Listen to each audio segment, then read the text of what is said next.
Fight fans, welcome to the PBC Podcast, brought to you by Premier Boxing Champions with your host, Kenneth Buhari and Michael Rosenthal.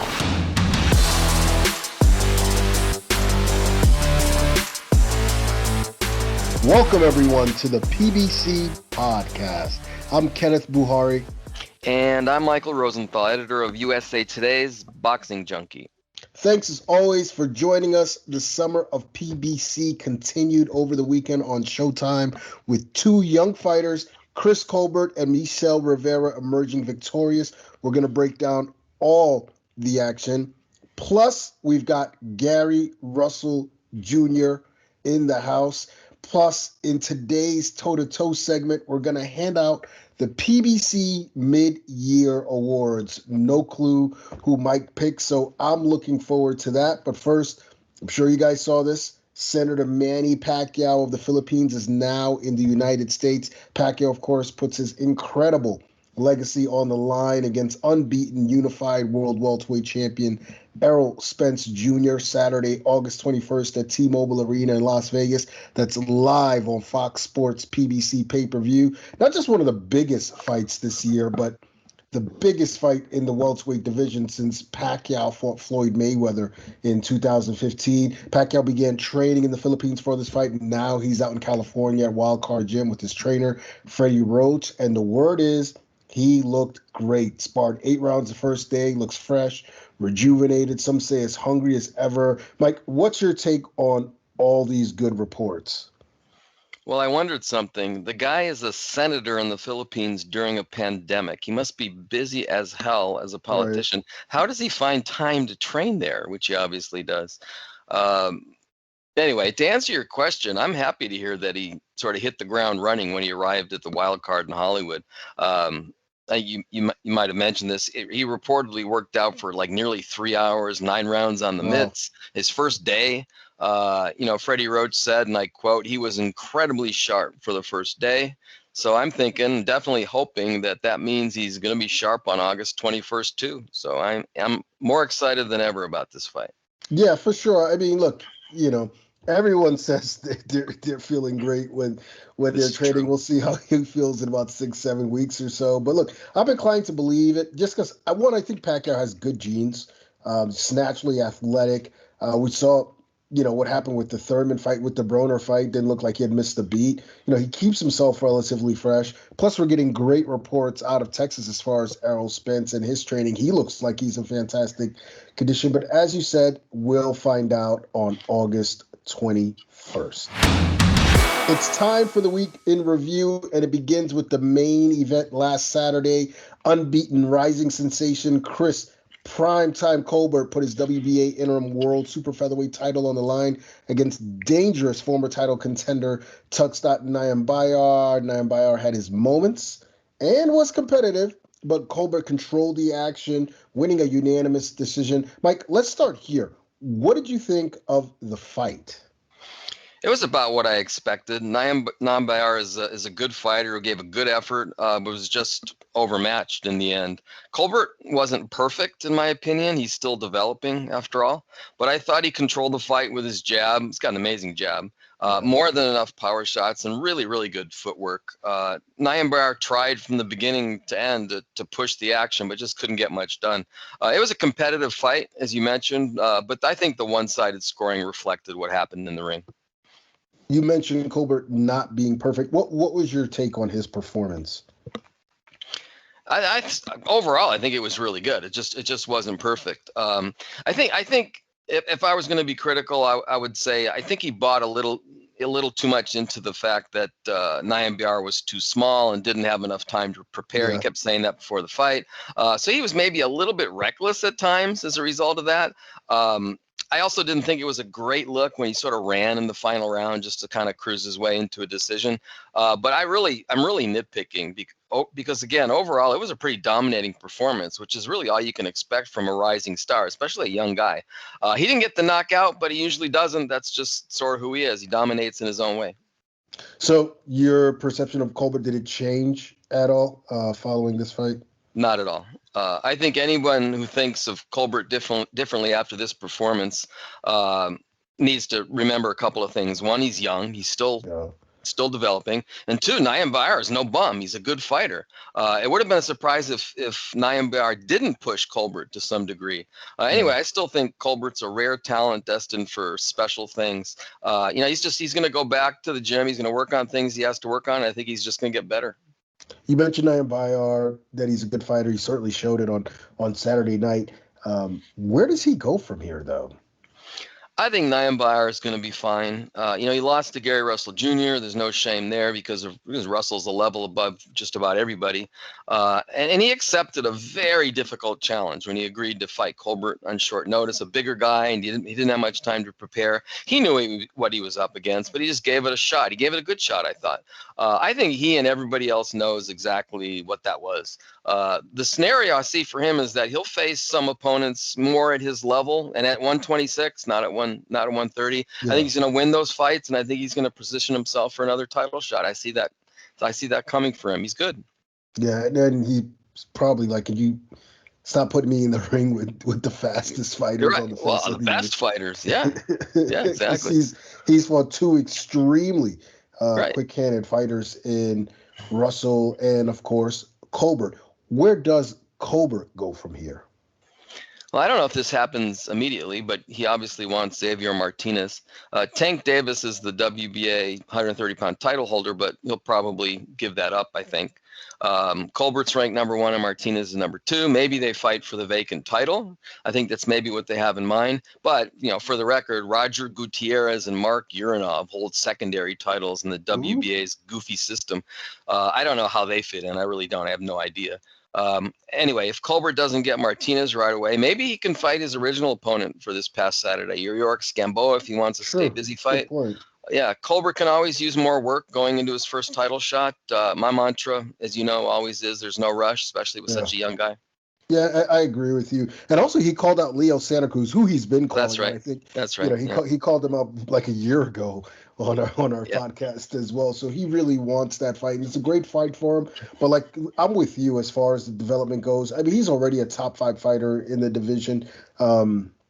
And I think he's a fight or two away from the elite, if not ready. Now in the co-feature, another unbeaten up-and-comer, lightweight prospect, Michel Rivera, took on John Fernandez in what was a good matchup on paper, and it, played out in the ring as such. The hard-hitting veteran Fernandez dropped Rivera in the 6th round, which was a surprise. First time Rivera's ever been down as a pro, but Rivera got up and proceeded to stop Fernandez in 8 with a beautiful right hand that closed the show. Mike, what did you think of the fight? It was a good competitive fight. It was better than I expected because I really didn't know what Fernandez was capable of. I think Rivera outboxed him for most of the fight. He's really a beautiful boxer. But Fernandez was always in it. And when he put Rivera down with that short right in round 6, I was thinking, this could be something. Then 2 rounds later, just boom, that huge right hand ended the fight instantaneously. Just absolutely spectacular. It was a fun fight to watch, and that kind of ending is always dramatic. What'd you think of Rivera's performance? Good performance. One could argue that he wasn't perfect because he went down, but I like when guys show that they can overcome adversity to win, especially the way Rivera did. I think that's a feather in his cap. And I think he learned a lot in that fight. He maybe proved to himself that he could deal with adversity, and then on top of everything, gave fans a spectacular knockout to remember. So that's a really good night's work. Yeah, it was a good finale for him because he did struggle in parts against Fernandez, who is a good fighter. How far away, though, is Rivera from challenging the 135-pound elite, or, if he moves up even the 140-pound elite? He could probably compete with anybody right now just based on his talent. Like I said, he's a beautiful boxer and he has that power, and we saw that too. Yeah. That said, I think if he wants to give himself the best chance to actually beat a top 135 or 140 pounder, he would fight 2 or 3 more times beforehand just to polish what he has. I could see him fighting for a title maybe like late next year, early 2023, something like that. The talent definitely is there. That's obvious. It's just a matter of maybe a little bit more polishing. So 2 to 3 more fights before Challenge the Elite. Who would you like to see Rivera face next? Well, I keep bringing this guy's name up. So here we go again with Richard Comey. Yeah, But everybody. but that might be a It's good. amazing. This guy doesn't fight once a month. I'm designating Richard Comey sort of like as a quote unquote opponent, and he's better than that actually. So Right. maybe I'm not doing him justice. But that would be a good fight for maybe a good fight. Might be too tough a fight for Rivera at this point. I don't know. Anyway, I think that Rivera's can hang with pretty much any top 15, lower top 10 guy. And I really think he might be able to hang with anybody, but we just don't know that yet. So I might have him fight a fringe contender, a couple of fringe contenders before moving up to a really, really difficult opponent. Yeah, I agree with you. I mean, just continue to develop and get more experience in the ring. And I think ultimately that'll get him ready for whoever that big name elite opponent is in the future. I guess we'll see soon enough. Now it is time to bring in, speaking of fast hands, one of the fastest hands in the game, if not the fastest, the longest reigning champ in the sport, WBC World Featherweight Champion, Mr. Gary Russell Jr. All right, Gary, first things first, how is everything with you and your family as we're emerging from this pandemic?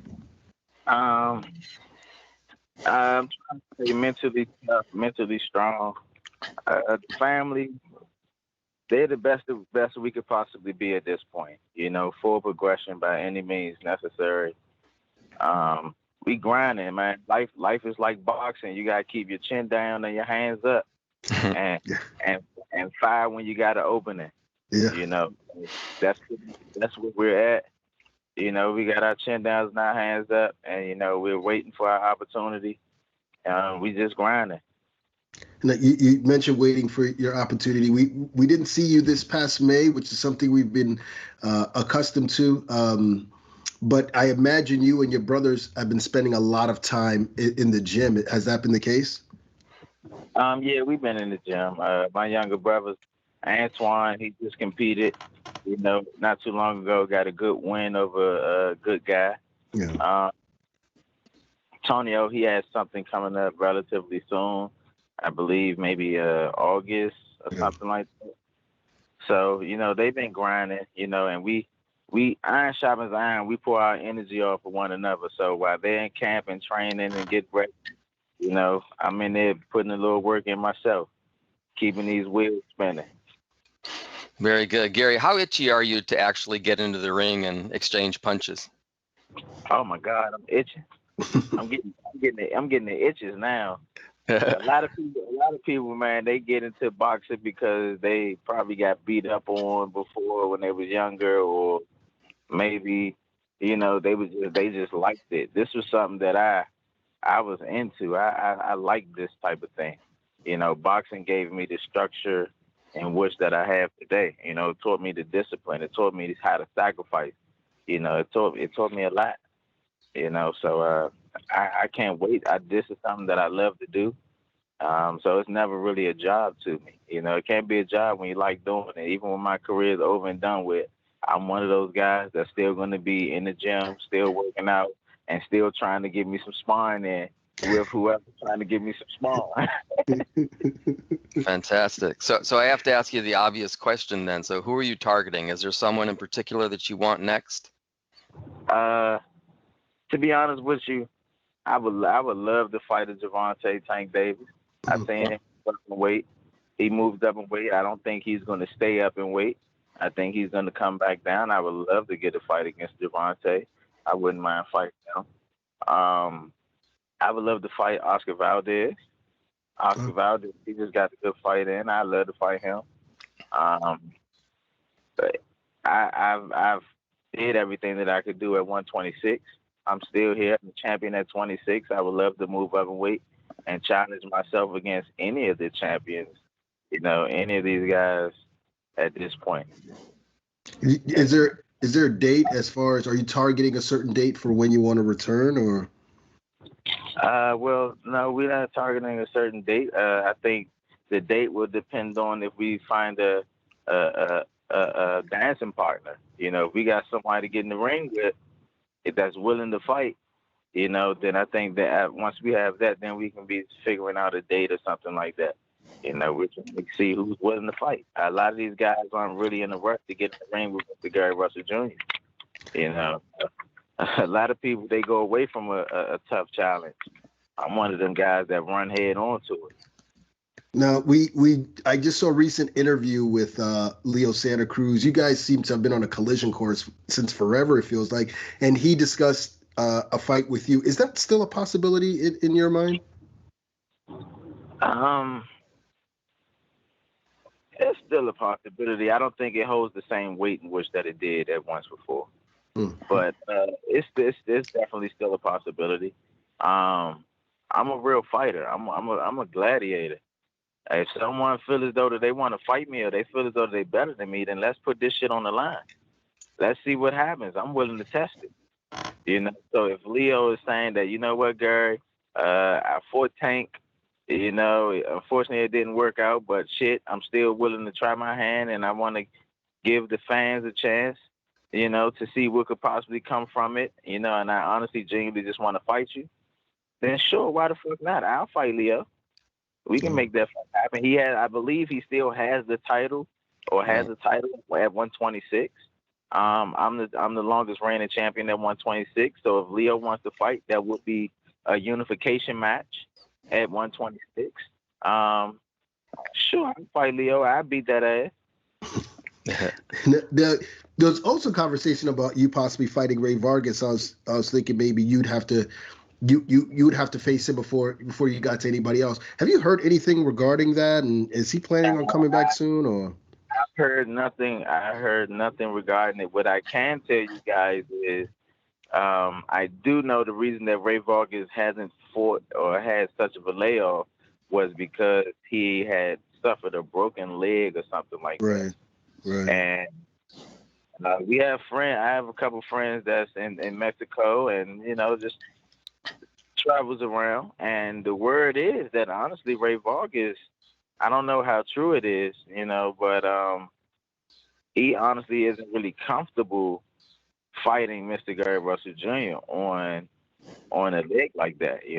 This would be a very, very tough challenge. You just got a broken leg. You haven't been back in the ring since, and the first person you get back in the ring with is one of the most awaited fighters and the longest reigning champion in the sport of boxing. That says a lot. So you think he probably is going to want to take a tune-up or something like that before he gets in? That's honestly what I'm thinking. I'm thinking that he'd probably want to take a tune-up or something like that before he would want to fight. If that's the case, then it leaves me open to continue to be flexible. And if Leo wants to unify, and once again, the unification match would trump a mandatory. A unification would trump a mandatory anyway. So if Leo wants to fight, it wouldn't even matter. That wouldn't even matter anyway. That guy wouldn't even be a thought. Gary, you mentioned the possibility of moving up to 130. Do you have a time frame on that, or does that depend on what opportunities there are out there? It depends on what opportunities they are. I have the ability to fluctuate my weight between to be comfortable at 130 and all the way up to 135. And be completely comfortable. And my skill set and IQ and everything else will follow. Very good. Turning a different direction, Chris Colbert, an interim champ at 130, recently outpointed a former foe of yours, Tugstat Nyambayar. Did you watch that fight?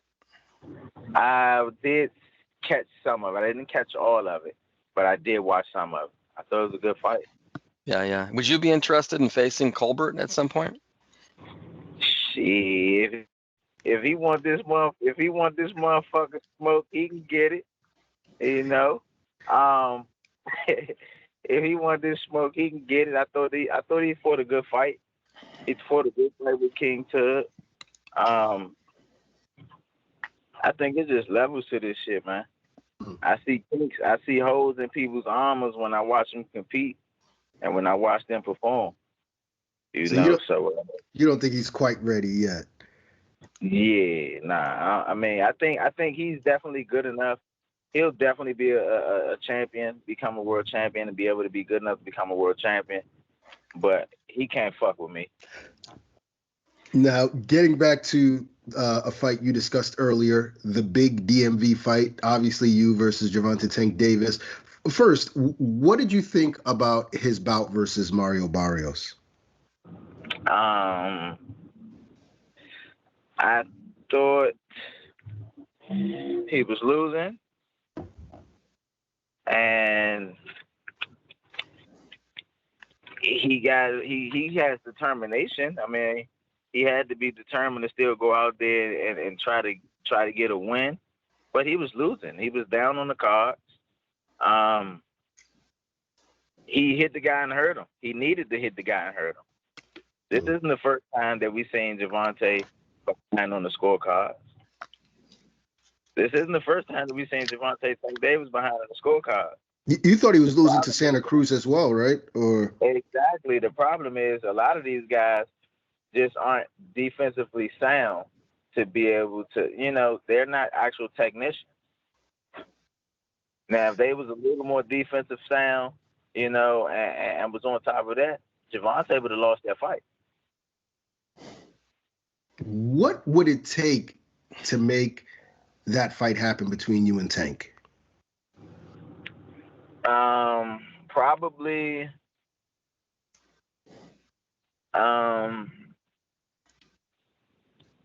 maybe for them to see me fight and for me to show signs of slowing down or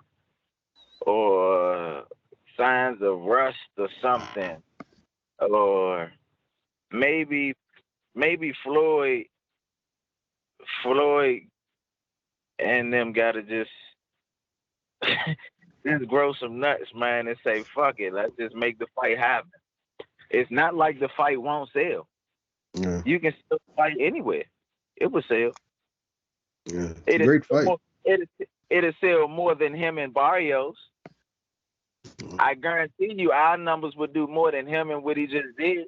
Whatever his pay-per-view numbers was with his opponent, our numbers would definitely be much higher than that. It makes sense business-wise if you're looking at the financial gain, but it doesn't make sense if you're trying to protect your investment for the long run for Floyd and Gervonta, because I burn Tank ass up. So what do you think you might just have to make the jump to 130 or 135 to sort of, get him to fight you, or are you just going to wait and see what opportunities are there? I would love to jump to 130 or 135. The thing the only problem is if these guys aren't willing to fight me for the title. So if I jump up to 130 or 135 without a title, it's no reason for him. It's nothing forcing these guys to fight me. Right. It's nothing forcing these guys to fight me. So the fans aren't forcing it. The fans aren't, pushing for the best to fight the best. They're still supporting fights that shouldn't really be supported. So if I was to jump up and wait, and relinquish my title or etc., why would they fight me? I don't gotta fight him. Ain't nothing. I don't gotta fight him. He's high risk. He's high risk. I know he can be. It's a big possibility that he can beat me. Or he can beat my fighter, or beat my investment. We're gonna stay away from him. Yeah. Speaking of 135, one person you had a back and forth with a few months back, Devin Haney. He's a free agent now. Would you be interested in reigniting talks to face him? I definitely would be interested. My only thing is I'd rather deal with things in a certain manner. I want to keep business. Yeah. And I feel like a lot of times when it comes to trying to do business with Devin Haney or getting a fight involved, it always turns into something other than what it's supposed to be, and if that's the case, then I'd rather just not even associate myself with it. Right. Got it. If that's the case, I'd rather just not even associate myself with it. Yeah. We fighters at the end of the day, I'm not with all the talking. Let's just make the fucking fight. Let's get the right paperwork. Let's be fair with each other and get the right paperwork. Let's put the right numbers on this shit, and may the best man win. But instead of it being that, it's a lot of name calling. It's a lot of whole other stuff that's said that, you know, I just feel like it's ungentlemanlike, it's unsportsmanlike. So I just rather not even participate in it. You know, if I was to do something, I'm just trying to promote a fight. I put my arm around Leo's dad. I never meant no hurt or harm to him. You know, it was just promoting a fight. What's up, Leo? Let's make this fight. You know, but I'm not. I refuse to be a part of the bullshit and the shenanigans. Yeah, I remember everything that went down with Haney. It's crazy. Yeah. Gary, you mentioned this earlier. You're the longest reigning champion in boxing right now. How much pride do you take in that? Oh, a hell of a lot, man. It's very flattering. It's very flattering. One, that a lot of people are not trying to get in the ring to get this title from it because they know they got to come up against. You know, and it speaks volumes on my skill set, what I bring to the ring and what I bring to the sport of boxing. Yes, you know, yeah. So I'm grateful, and it's crazy because I never had a goal of becoming a world champion. I grew up in that era where though I wanted to be an Olympian. You know, it was never a thing to become a world champion. I wanted to be an Olympian. Oh. It wasn't until I medaled in the World Games and I beat the previous medalist in the Olympics, and I didn't get a chance to compete in the 08 Games. When I didn't get a chance to compete, I had so much support from people that I didn't know at all, and it was so genuine. You know, I felt like I was a failure. I felt like I had so much support for no reason. I didn't get a chance to compete. I was the favorite. I was the medal favorite going into the games, and I felt like at that point, the only way I could make it up to the people that genuinely supported me was to become a world champion. You know, that's when I had the thought of becoming a world champion. You know, and the fact that I've done that and held on to it for this long, you know, it lets me know that I'm a man of my word, and I appreciate the support and the love, and none of it was in vain. Gary, what do you think about now when you think about what happened at the Olympics? Is that just something in the past and you know, way back in your rearview mirror? Hell no. I think everything happens for reasons. I wish I could go back and change certain things, but I feel like if I could go back and change it, it would ultimately alter the future. You know, it will alter the individual wish that you got today. You know, the stuff that I went through and the stuff that I had to deal with helped mold and shape me into the person that I am now. So I don't go back and be frustrated at it now. I still get disappointed, but I use it as a learning opportunity or a learning tool, you know. Excellent. Speaking of pride, you mentioned that Gary Antoine recently turned in a spectacular knockout of Giovanni Santiago. How exciting is it for you to see him and, you know, your brothers in general just emerge as, you know, potential stars? Man, it's so sweet. It's refreshing. It's refreshing, you know, to know that we come from a very crime-driven area. And to be able to mentally lock in to something for a long duration and maintain that, you know, as young men, we get to a certain point where you just don't want to listen. You want to do what you want to do when you want to do it. You don't want to listen to your parents, you know. But for my younger brothers to be able to still suppress that portion and maintain and stay on course, that's what I'm more impressed with than anything. You know, I'm more impressed with that than anything. I think as long as they stay on their course, the sky is the limit.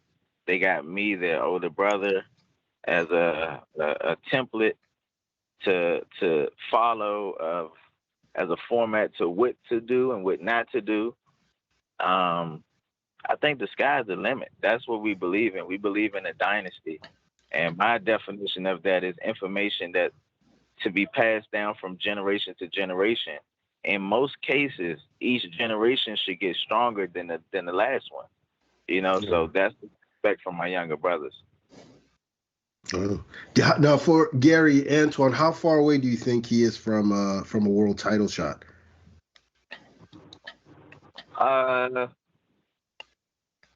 To be honest with you, I think he's ready now. He looked like it, yeah. I think he's ready now. I definitely feel as though he's ready now. Of course, this is a team effort, and we don't make these decisions completely on our own. But if it was completely up to me, I don't think anyone that's in that upper echelon or even the champions that's in that division, my little brother will run through him. I think he's ready for him now.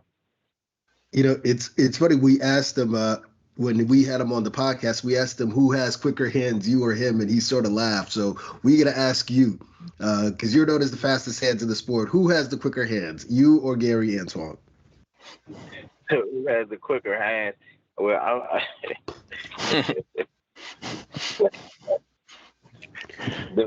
that's funny because y'all, that's a divisionary question. We both fast. Yeah. This is true. What does Google say? Yeah, we have to look it up. I let everybody else make their own. Come up with their own determinants on that one. They come up with their own stuff on that one. I can't answer that. Very, very diplomatic. I like that. Good answer. You mentioned Gary Antonio. He's emerging at bantamweight. Can you give us your thoughts on his progress? Tonio's good, man. I think Tonio's ready as well. He just beat a good guy, Pacquiao. Yeah. Very tough, very rugged.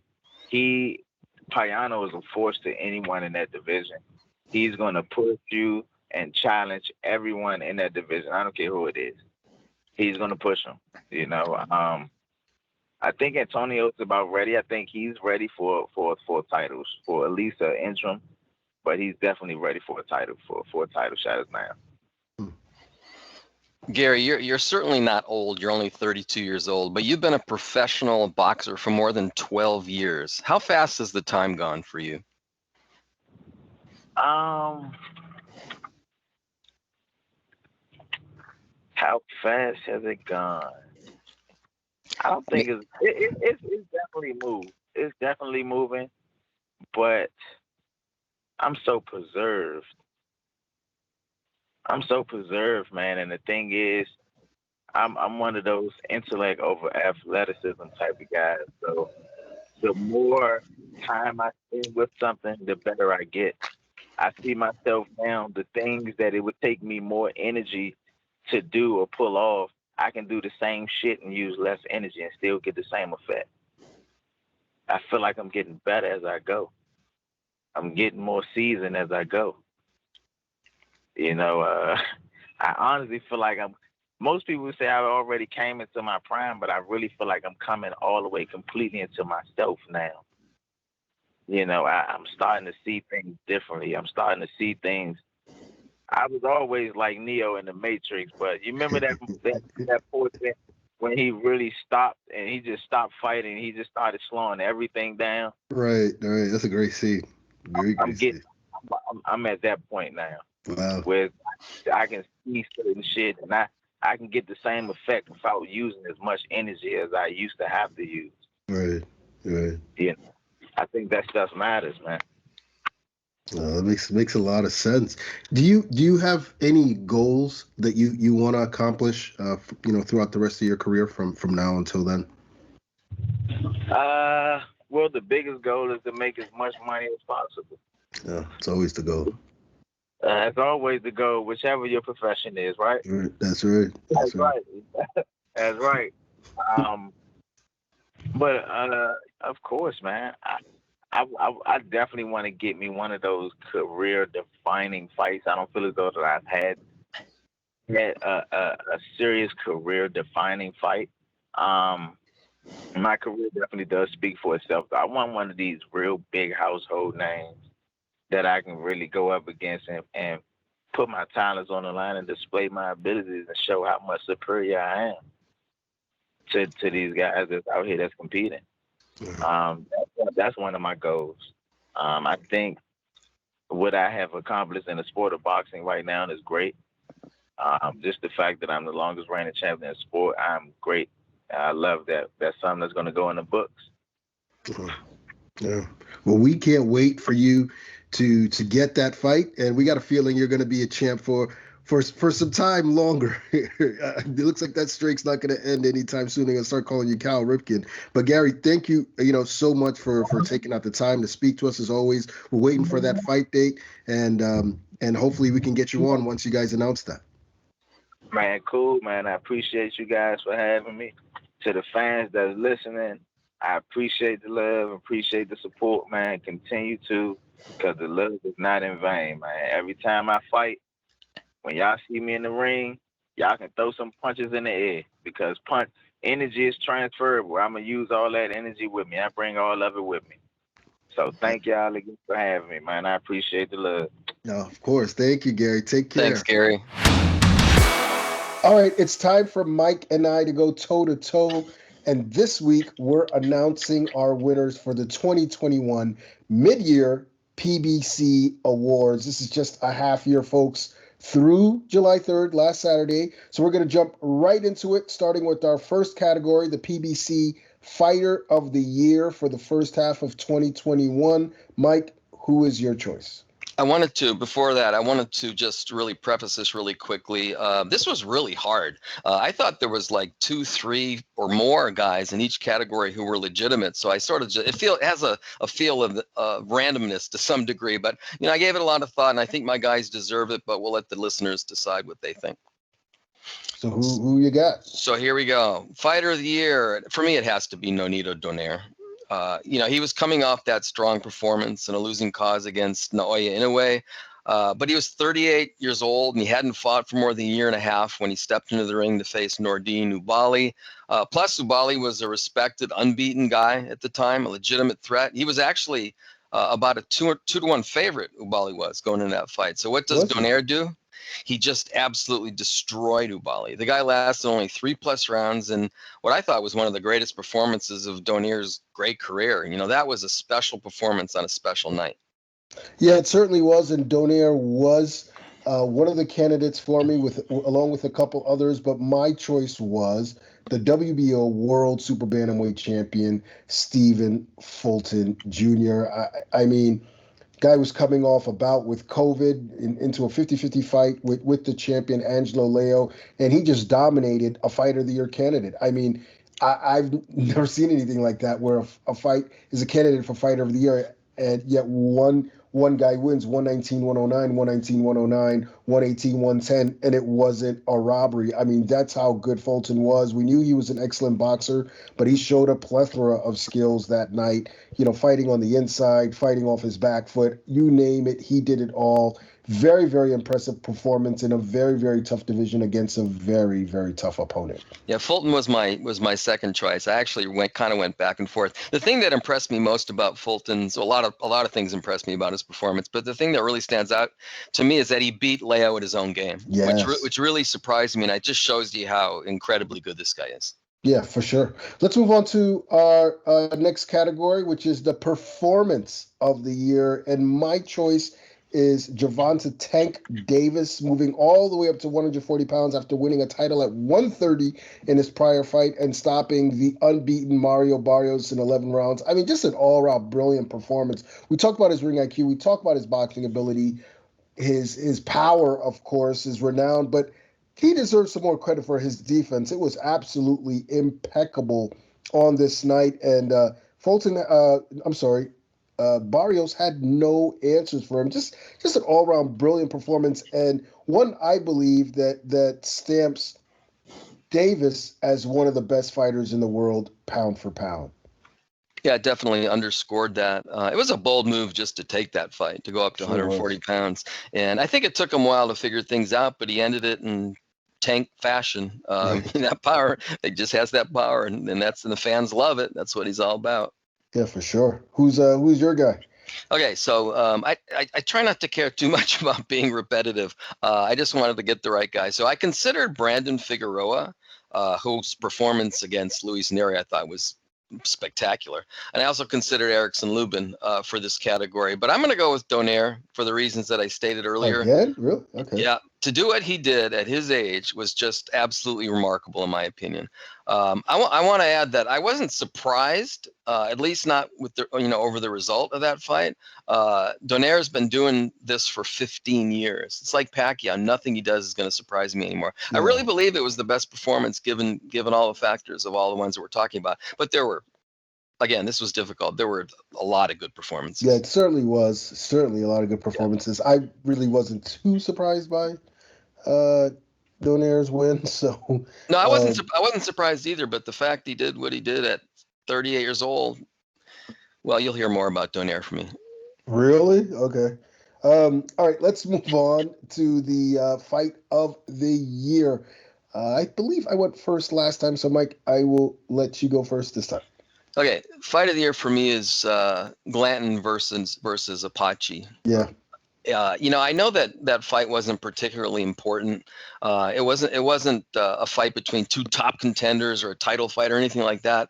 These guys are still developing fighters, still on the rise. That said, sometimes a fight is so insanely fun to watch that you have to give it its props. That was one of those fights. They exchanged just wild shots from beginning to end in one of the most entertaining fights you're ever going to see. I said this last week. The craziest thing about that fight is that it went the distance. I have no idea how that happened, given the amount of leather thrown and landed. That was just pure fun. Yeah, it certainly was. I mean, ultimately there had to be a winner. Glanton won a 10-round majority decision, but there really were no losers on this night. It was just a fantastic fight, and that's why it is my choice as well. Let's move on to the trainer of the year, and I will kick this one off. My choice, Calvin Ford. Probably a long time coming, but I thought he did a terrific job in the corner of Gervonta Tank Davis versus Mario Barrios, and of course, constantly instructing him to go to the body, which ultimately proved to be the difference, and really one of the more underrated trainers in the game, in my opinion. Yeah, that's a good choice. This might have been the hardest category. It's always difficult. It's always a difficult one because it's kind of hard to gauge the impact of a trainer. But I'm going with Kevin Cunningham. He's done a terrific job in rebuilding Erickson Lubin in general after Lubin's first round knockout loss to Jermell Charlo several years ago, both physically and mentally, emotionally, I think. And I thought Lubin's performance against Jason Rosario was nearly flawless. They obviously had a good game plan and they executed it very well, which I think is a reflection of the coaching he received beforehand. Yeah, absolutely. And you can tell, I mean, the chemistry those guys have and the amount of work they put in the gym, it's really starting to show. Let's move on to knockout of the year. And I believe it's your turn to go first. Okay. So I was tempted to go with the knockouts of Michel Rivera against John Fernandez or David Morrell against Cazares, both spectacular one-punch knockouts. But I went a more unconventional direction. I went with Brandon Figueroa's stoppage of Luis Neri. The knockouts of Rivera and Morrell were the result of headshots that were spectacular.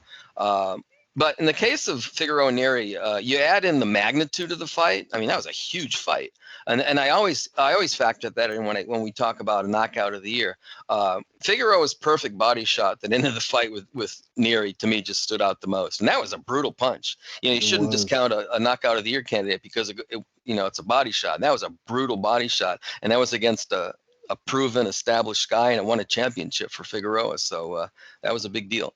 Yeah, and a heavy favorite in Neri as well. So very, very impressive. I like the pick there. My choice for knockout of the year was WBA super welterweight champion Arislandi Lara moving up to 160 and that was flattening Thomas Cornflake LaManna in one round. Lara was a significant favorite going in. I don't know anybody that picked LaManna to win, but I don't know too many people that foresaw Lara doing his best Deontay Wilder impression and he doesn't do that. in one round. Let's move on to the upset of the year. Who's going first here? I think it's my turn. Okay, go for So it. for me, this has to be Figueroa's knockout of Neary. We can look back and say maybe Neary wasn't quite as good as we thought. He's not that hard to hit, for example. And Neary's, had moved up in weight a couple fights earlier, but Neary was about a 3.5-1 favorite, which is pretty wide odds in boxing. And not only did Figueroa win, he scored that brutal knockout. That's a defining victory for him, a victory people are going to remember, for a long, long time. I can't imagine that Figueroa is going to be the underdog in too many fights going forward. Yeah, my choice as well. I mean, very impressive victory. I did expect him to do that, just given the styles and the size disparity, I felt like. But it was still just so wonderful to see. And a lot of people wrote off Figueroa, in that fight. Even though you picked Neary, we had a pretty good conversation about it. I think we both knew that Figueroa was a live dog. But there were a lot of people that just completely wrote him off heading into that. And for him to win in such decisive fashion, I thought was just brilliant. All right, let's move on to the comeback of the year. I think we're going to have the same choice here. Who knows? I'll take the lead this time. Nonito Donaire. We spoke about it on end. What a comeback. This was a person who was written off years ago. Forget 2 years ago or even heading into the fight with Naoya in a way where a lot of people felt that, it was a mismatch and he was going to get creamed. That is Donaire. And he gave Inoue, who's one of the 2 or 3 best fighters in the world, pure hell. However, he did lose. No shame in losing a fight like that. But then from that fight to fighting Nordine Oubaali, a favorite Nordine Oubaali, this past May in a fight where a lot of people weren't sure what Donaire had left. Heck, a lot of people weren't sure what he had left heading into Inoue. And then after a brutal battle like that, you just assume that he's finished. And he looked rejuvenated. He looked as good as he promised when he spoke to us on the podcast a week or 2 before the fight and knocked out Oubaali in the 4th round. Easily, I think, an easy choice for me as far as comeback of the year. Yeah, that was my choice too. You took the words out of my mouth. Also, he really hadn't had a truly memorable, truly big win in many, many years. You could argue that you need to go back to like 2012 before he really, since the last time he had a really, really big, notable win. I think a lot of people thought that that would never happen for him again. And I think I was pretty much one of them, not that long ago. And then he just did it. It's the guy's superhuman. He's Pacquiao-like. Yeah. I think a very, very special performance and a way to cap off a Hall of Fame career. All right. Our last category is the Emerging Star Award. It's a fighter we think is on the rise and on the verge of becoming a star. Mike, who you got? Okay, so this is another tough one because there's so many good young fighters. I've selected Jesus Ramos as the guy to watch in the past, and I'm still really high on him. Basically as high as I've ever been. I think he's really got great things ahead of him. But I might lean a little more toward. I'm going to be a little wishy-washy here. I'll preface it. I might lean a little more toward David Morrell and Michel Rivera, who I'm gonna go with both of them. They both are just absolutely beautiful, polished boxers, especially given their relative lack of experience as professionals. And they both proved without a doubt, that they in their last fights that they could punch like hell too. So I think these guys, they look to me like they're complete fighters. So I'm gonna go with a tie between Morrell and Rivera, and I'm pretty confident that these guys are going to do special things. Yeah, those 2 guys were candidates for me as well, along with a Stanionis, and of course the breakout performance from Jerron Boots Ennis, who I think at this point is beyond an emerging star. This is like my favorite guy. I would have picked him, but he's beyond the emerging star. Yeah, exactly. So I boiled it down to 2 names: Gary Antoine Russell, who looked sensational, knocking out Giovanni Santiago in 6 rounds, and ultimately decided on Mr. Frank Martin, who was really overlooked. I thought undefeated lightweight who was trained by none other than Derek James, one of the best trainers in the world. He has 2 unified champions in Jermel Charlo and Errol Spence Jr. But Martin stopped the previously unbeaten Jerry Perez on a Tuesday night version of FS1 PBC Fight Night. And boy, did he look good. I mean, southpaw with power, speed, boxing ability, and everyone wondering afterwards, who the hell is this guy? And where did he come from? And it's kind of what Derek James told us too when he first heard about him. He's someone I expect to see a lot more of in the future. But Mike, I'm with you. That was a tough one. Yeah, let me add one thing. So I'm gonna like do a correction. I'm gonna do a correction actually here. I completely blanked on Gary Antoine Russell. If somebody asked me who's better, Morel, Rivera, or Gary Antoine Russell, I think right now I would say Russell's probably better. So I'm gonna be extra. Let's do it that way. I'm gonna be extra wishy-washy, and I'm gonna say all 3 guys. I absolutely love Russell. I think that dude's got a crazy future. But I also think the same thing about Morel and Rivera. Yeah, all of those guys, and it just goes to show you that sport of boxing is in good hands. Lots of young fighters and many more, and we'll be covering them all in the coming weeks and hopefully years. That is going to do it for this week's show. Thanks to Gary Russell Jr. for joining us, and thank you for listening. Be sure to check back next week for more boxing talk right here on the PBC Podcast.